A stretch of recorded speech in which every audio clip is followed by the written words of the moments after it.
実は足の指の間を広げるというのは足の骨格構造上良くないことだというのはご存知でしたでしょうか。皆さんこんにちは。足の専門家中島武史です。この頃はこのチャンネルを見てくださっている方は外国の方も見ていただいているみたいなので、もしも私のことをどんなことをやってるのかなっていうふうに思っていただいた方は下の概要欄のところを見ていただいたら翻訳付きの私の経歴みたいなのが出てくるので、そちらをご覧いただいたらいいんじゃないかなと思います。で、今回は足の指を広げるという話のところですね。足の指を広げるのはいいのか悪いのか、私もさっき悪いって言っちゃってるんですけれども、この足の指を広げるのがよろしくないよって私が過去動画で他にも何回か言ってるんですけど、これに関してはものすごいたくさんの方から反発が来るんですね。たくさんってほどでもないんですけどね。納得しましたっていうのが8割9割、そんなことないっていう人が1割ぐらいなんですけど、他の私が言ってる意見に関してはそれほどそういうのが来ないので、この足の指を広げるのは正しいと思ってらっしゃる方がある一定の数おられるんだなと思うんですね。私は変わらず足の指は広げたらダメだというふうに言ってるんですけれども、それはなぜかというのをもうちょっと深く掘り下げたり違う角度から解説しようと思います。これが分かるだけで足の病気というか足の疾患というのはかなり減らすことができると思っているのでね。では内容です。まず足の指を広げてはいけない理由ですね。で、次に広げた方が良いと誤解している方の考え方というか理由ですね。で、どれぐらいまで広げたらダメなのか。今回の動画をご覧になることであなたは足の指を広げてはいけない理由というのをしっかり理解することで足の健康を取り戻すことができるようになります。私は足の専門家であると同時に歩行指導や動作改善の専門家でもあります。世の中に正しい健康情報を広めたいなと思って YouTube を始めたのですが、 YouTube の動画が広がっていくかどうかっていうのは皆さんが押してくださる高評価のボタンやチャンネル登録者数によってそれが変わるみたいなんですね。ですからもしもこの動画を見てて役に立つなとか多くの方が知ったらいいのになと思っていただいた方はチャンネル登録や高評価もしくはコメントなんかも入れていただけるとね、ありがたいなと思います。よろしくお願いいたします。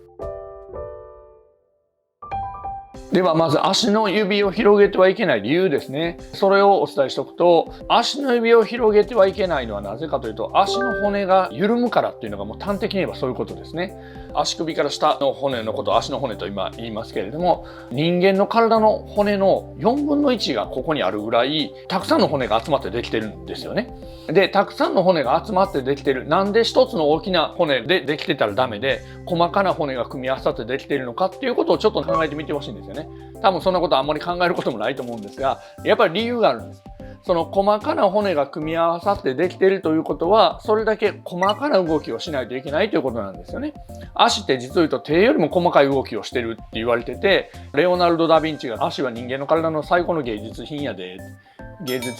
とは言わんと思うんですけどって言ってるぐらいなんですよね。で、その細かな動きをするために細かい骨が組み合わさってできてるんですけれども、基本的にはやっぱり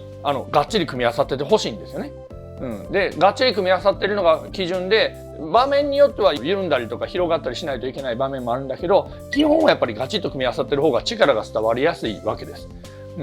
で、ただ足の指を広げると当然指先だけじゃないですね、広がるのはね。だから足の指の間を広げると上まで広がるというか隙間が空いていくわけです。隙間の空く方向になって、隙間が空くと足の骨とは締まってカチッと立体になっているものが広げるように持っていくと隙間が空いてその分べちゃーんと足が潰れていくわけですね。で、この広がって潰れた足のことを最近よく言うのが開腸足という言い方をしますね。開く足、開腸足。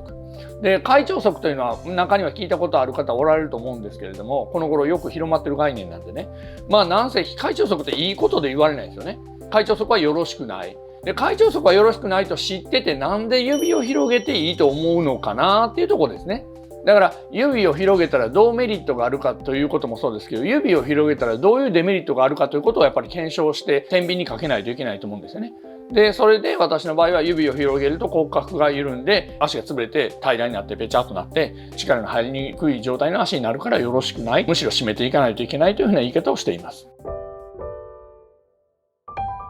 では広げた方がいいって言ってる人たちの理屈の代表的なやつ、よくセミナーとかオンラインセミナーとかやった時にでもこうなんじゃないですかって言われることがある理屈の方をね、ちょっといくつか紹介しておきたいなと思います。まず指を広げた方が力が入るっていうふうに言う方がおられるんですね。指広げた方が踏ん張りが効きますよね。で、まず先にお伝えしておくと、これ手でやったらすごく分かりやすいんですけど、閉じてる方が、束になってる方が力が入りやすい場面もあります。だから指を広げたから力が入る、指を閉じたから力が入らないというのは、それはそういうものでもないよと。むしろ結束してる方が力が入りやすい場面の方が多いよね。という言い方ができるのと、あともう一個は、その方はなんか足に力を入れないといけないという前提で話をしてる感じですよね。なんか皆さんもどっかありません？足の指って力入った方がいいとか踏ん張った方がいいとか。で、足って歩く時とか立つ時に基本的に踏ん張らないものなのでね。そこからまず考え方がずれてるところはあると。足というのは立ってる時も歩いてる時も力を抜いて緩い状態で歩いてて、もし力を入れないといけないとすれば、それは走ったりとか飛んだりとか踏ん張ったりする時だけいるもんですよね。で、その場面をベースに考えて普段からずっと力の入らないといけない状態、力を入れとかないといけないっていうのはちょっとそれも暴論というか言い過ぎっていうふうに言えると思うんですよね。で、もう一つ言うと、力を入れたいんだったらそれこそ骨組みが締まってる方が全然力入りますけどねっていう話です。だから私は実際インストラクターの指導講座なんかやった時に、足の骨が締まった状態と広がった状態、足の指を広げてもらった状態と締まった状態で横から僕を押してみたりして実験してもらうんですけど、足の指を広げた状態っていうのは力入らないですね。横からちょんと押しただけでグラグラーっとなったりします。で、それに対して締まった状態だとものすごい踏ん張りが効くんですよね。だから足の指広げた方が力が入るよというのは、それは本当に検証してるんかなっていうふうに思いますね。それは自分の体感でそう思ってるだけ、思い込んでるだけなんじゃないのかなっていう感じですね。今お伝えしたのが代表的な指を広げた方がいいという方の理屈なんですけど、ただ他にも言えるのは、そもそも指を広げないといけない場面っていうのは歩いてたり立ってる時にそれほどないですよね。考えてみていただいて、どんな時に広げないといけないんですかっていう話をすると別にないですよね。なんか指広げた方がなんとなく風通しがいい、風通しがいい、健康的だと思ってるからなんとなくそう思ってるかもしれないですけど、骨組みが締まってる締まってないっていう話で言ったら絶対締まってる方がいいから、締めた方がいい場面はあったとしても緩まないといけない場面っていうのは他の動画でも解説してるんですけど、着地の時に足が衝撃を吸収するためだけ、その時だけ骨組みは緩んでないといけないから広がらないといけないんですけど、それ以外の場面で広がらないといけない場面っていうのがあまりないですね。特殊なスポーツやったりとか、例えばロッククライミングやったりとかしたらもちろんそうでしょうし、強風が来て支えないといけないとか、そんな場面もそうかもしれないですけど、通常日常の中でそんな指を広げないといけない場面っていうのがまずあまりないということですね。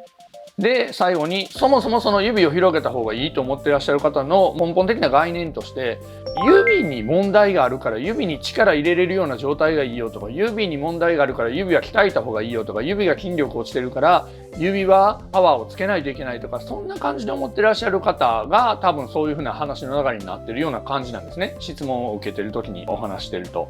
でも今実を言うと、足の指っていうのは弱ってるというよりかは、むしろ酷使しすぎて弱ってるだけで、使わなくて退化してるわけではないのでね。これもちょっと想像していただいたら分かるんですが、指を遊ばしすぎてってなってるんであれば、ハイヒール履いてる人っていうのは指なんかめちゃめちゃ鍛えてますよね。ハイヒール履いた時点で指に負担かかりますもんね。